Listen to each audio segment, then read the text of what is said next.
Senhor presidente, falam de mal, falam de bem, mas falam de mim. Verdade. Bom, nas enchentes muitos choravam, muitos rezavam e muitos enchiam o bolso, porque é da vida, né? Vendiam telhas, vendiam tijolo, vendiam cascados.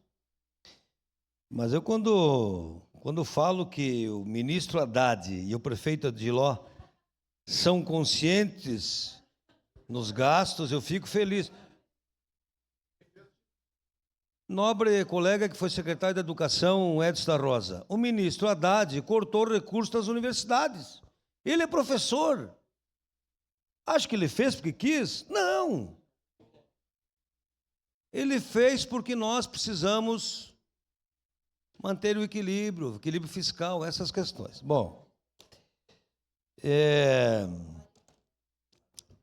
eu acho que um dos gargalos do município, nós estamos falando desde 2021, são os 48 municípios da volta.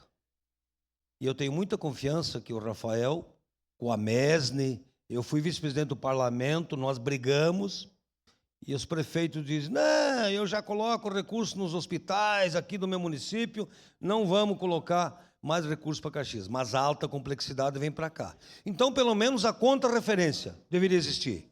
Faz a cirurgia aqui, volta para Antônio Prado, ou volta para Flores da Cunha, que os hospitais estão quase ociosos.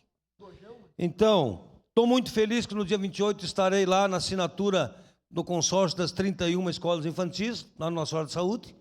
Falavam que não ia acontecer, que não ia acontecer.